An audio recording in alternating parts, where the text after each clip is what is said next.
குடிகாரனே, இன்றைக்கு நீ மனம் திரும்பு. உன் பாவத்தை விட்டு நீ மனம் திரும்பவில்லை என்றால் மரண முல்லை சந்திக்க. நான் மீண்டும் எச்சரிக்கிறேன். இதுவே கடைசி காலம், இதுவே நியாய தீர்ப்பினுடைய காலம்.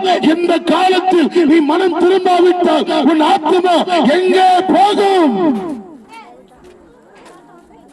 உங்கள் பாவங்களை விட்டு மனம் திரும்புங்கள், இயேசுவினிடத்தில் வாருங்கள். பாவ மன்னிப்புடைய நிச்சயம் இலவசம். அவரால் உன் வாழ்வு புதியதாய் மாற்றப்படும். அவரால் உங்க வாழ்க்கையில் ஒரு நித்திய ஜீவனை இந்த இயேசு தருவார். நீங்கள் மரித்ததுக்கு பிறகும் கூட ஒரு நித்திய வாழ்வை இயேசுவால் மாத்திரம் தர முடியும். வேறு எந்த மனுஷனாலையும், வேறு எந்த ஜோசியக்காரனாலையும், வேறு எந்த நடிகனாலையும், நடிகையாலையும், ஒரு அரசியல் தலைவனாலையும் ஒரு புதிய வாழ்க்கையை உங்களுக்கு தர முடியாது.